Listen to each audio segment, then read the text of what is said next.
Welcome back to the deep dive. A lot of our listeners love Airbnb. I mean, the convenience, Hmm. the unique experiences you can find. But Huh. those stories about hidden cameras and rentals, those can make anyone a little uneasy. So today we're diving deep into, well, how to check for hidden cameras. Get that peace of mind back before your next trip. Right. It's good to be aware. The good news is you don't need to be some tech expert to do a little detective work, and you can start with a tool you probably already have with you, your smartphone. Okay. My phone. What's the plan? So think about it. Most hidden cameras, they need a way to send out the footage or store it. So that means they're usually connected to the internet or using some wireless tech. And your phone can help you scan for both. You're talking Wi-Fi and Bluetooth. Exactly. Most Airbnbs have guest Wi-Fi. So once you're connected, see if you can get into the router settings. Usually the host will leave instructions or the login info somewhere. Okay. And once I'm in those router settings, what am I looking for there? Look for that list of connected devices. You should see the things you'd expect, like your phone, maybe a smart TV if they have one. But if you see a device with a name like Camera 123 and there's no obvious security system, that's a red flag. Something to look into. Okay. That makes sense. But wouldn't someone hiding a camera, wouldn't they just rename it to something that doesn't sound so obvious? Yeah, you'd think so. But you'd be surprised how often people forget about those little details. And even if they do change the name, the device type might still show up as a camera. So it's worth checking either way. What about Bluetooth? How can that help? Okay, so even if a camera isn't on the Wi-Fi, it might still use Bluetooth, you know, for things like remote control or transferring data. So just put your phone in Bluetooth pairing mode and scan the room. If you see any devices with weird names, especially if they pop up and disappear as you move around, those are worth a closer look. Huh. Interesting. It's like we're playing hide and seek with these cameras. Yeah, kind of. And sometimes, gotta go old school with your detective work. It's time for the flashlight sweep. Flashlight sweep. Okay. I like the sound of that. Tell me more. Basically, we're using a simple idea. Camera lenses reflect light. So you go into a room, turn off all the lights, and then you use your phone's flashlight, scan around slowly, look for any unexpected glints or reflections. Makes sense. Any particular spots we should focus on? Think about where someone might want to hide a camera.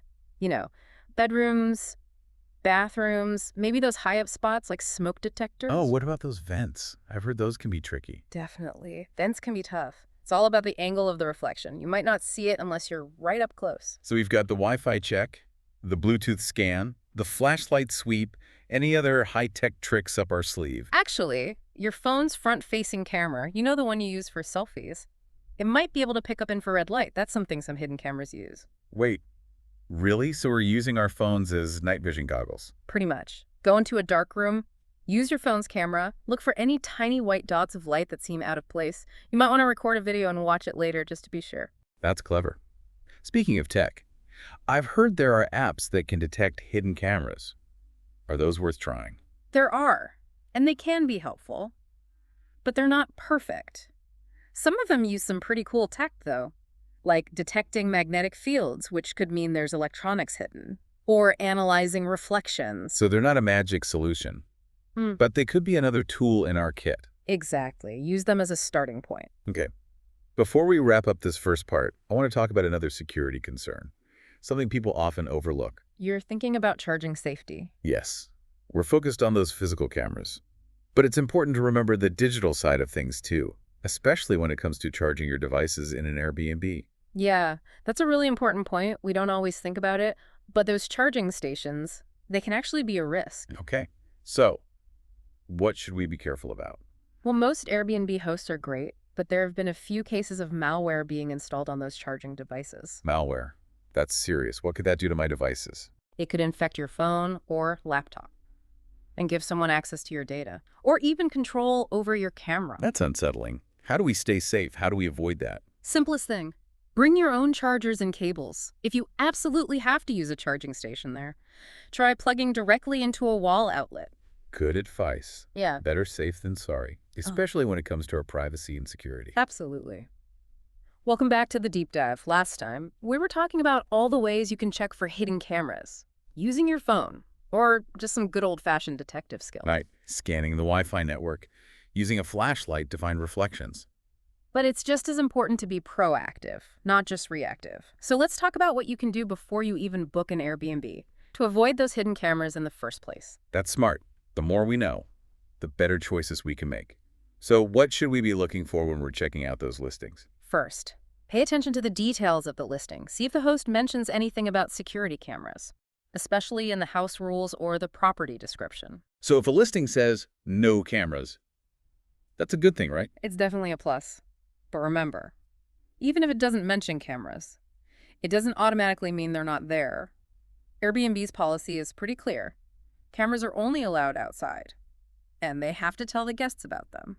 So even if a host says they have a camera for safety, it's still against the rules if it's inside and they didn't say anything. Exactly, no exceptions.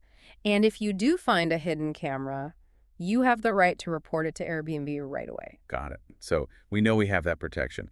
But besides the listing details, are there any other red flags to watch out for? Check out those reviews.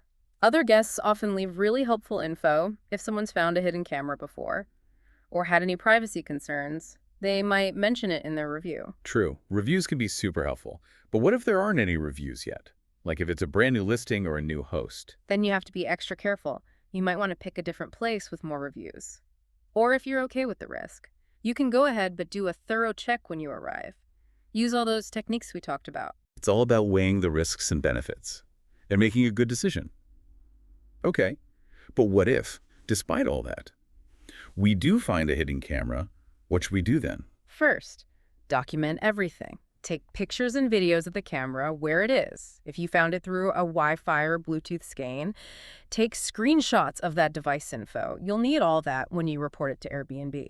And how do we report it? Airbnb has a whole team that deals with safety and privacy issues. You can report it through their website or app. Just be as detailed as possible. Give them all the evidence you have. That's good to know. So what happens after we report it? Does Airbnb do anything to the host? They take these reports seriously. They'll look into it. And if they find the host broke the rules, they'll take action. They might remove the listing, suspend the host's account, maybe even legal stuff. Wow. Glad to hear they're on top of it. Going back to prevention for a second, is there anything we could do to talk to the host before booking, to get a feel for how they handle privacy? Absolutely. Don't be afraid to ask them directly about their security and privacy policies. A good host will be open and honest about it. They'll understand your concerns and be happy to answer your questions. And if they dodge the questions or brush us off, that's a big warning sign. Definitely. Better safe than sorry. You have the right to feel safe and comfortable. Any good host will respect that. Okay. So we've talked about checking listings, reading reviews, talking to the host. Anything else we can do before or during our stay to be extra safe? Think about your digital footprint too. Use strong passwords for all your accounts, especially on public Wi-Fi. If you're really worried about digital privacy, you might even want to use a VPN. A VPN. Good point. Yeah. We talk about those for online security, but they're just as important when we're traveling. Exactly. A VPN scrambles your internet traffic. Makes it way harder for someone to snoop on what you're doing. It's like an extra layer of protection. Okay. All this is making me feel much better about booking my next Airbnb. But one more question about outdoor cameras. We know those are allowed, but how can we tell if they're angled in a way that sees inside, which wouldn't be allowed? Good question. It's all about paying attention. When you get to the property, walk around outside, notice where any cameras are, and which way they're pointing. If you see one that seems to be looking towards windows or doors that could see inside, that's a red flag. And we should report that to Airbnb. Yes, they want everyone to feel safe and respected. And that means protecting your privacy inside the rental. All of this has been super helpful. I feel like I've learned a lot. I'm glad. Remember, a little knowledge can go a long way. Take some simple steps, trust your gut, and you can enjoy Airbnb without worrying about your privacy. Well said. We've covered a ton of ground, but I know you have even more to share. So let's take a break and go back for the final part of this deep dive. Sounds good. We'll be back with more tips to help you travel smarter and safer. Welcome back to the deep dive. We've been talking about all the ways to protect your privacy in Airbnbs, checking for cameras, being careful with digital security. Right. It's all about being prepared and knowing what to do. Definitely. But I think we should also talk about the emotional side of this. Some people might feel kind of paranoid or anxious about the possibility of being recorded without knowing. Yeah, I get that. It's a violation of privacy. It can be really unsettling. Exactly. So how do we balance being careful with actually enjoying our vacation? It's about finding that middle ground. Being aware, but not letting it ruin your trip. Remember, Most Airbnb hosts are good people. They respect their guests' privacy. True. It's easy to focus on the scary stories, but we shouldn't let a few bad experiences spoil the whole thing. Exactly. Use what we've talked about to check things out. Trust your gut, and if everything seems okay, relax and enjoy your stay. I like that. Be cautious, but don't let fear take over. Right. And remember, if you're ever unsure about something, you can always contact Airbnb support. They're there to help 24/7. Good to know. So, before we wrap up, let's talk about some common myths about hidden cameras. For example, I've heard you can use your phone's camera to see infrared light from those cameras. Is that true? Well, it's partly true. Some phone cameras can pick up certain kinds of infrared light, but it's not always reliable. There are different types of infrared LEDs, and some of them your phone might not see. So it's not a surefire way to rule out a hidden camera. Right. Don't just rely on that one method. Use a combination of things, like checking visually and those other methods we talked about. Makes sense. Another myth I've heard is that hidden cameras are always tiny and hard to see. Not necessarily. Some are super small. But others can be disguised as everyday objects, like alarm clocks or smoke detectors, even USB chargers. Wow. That's a good reminder to pay attention to our surroundings, Yeah, not assume anything is harmless. exactly. Be observant. Think about where things are placed in the rental. This has been a really informative conversation. I feel much more prepared for my next Airbnb stay. I'm glad to hear that. A little knowledge goes a long way. Take some precautions, trust your instincts, and you can enjoy Airbnb without sacrificing your privacy. Well said. And on that note, we've reached the end of our deep dive into Airbnb privacy and security. I hope you found it helpful and empowering. Travel should be an adventure, not a source of stress. Exactly. Go out there, explore new places, find those unique stays, and know that you have the tools to stay safe and protect your privacy. Thanks for joining us on the deep dive. Until next time, happy travels.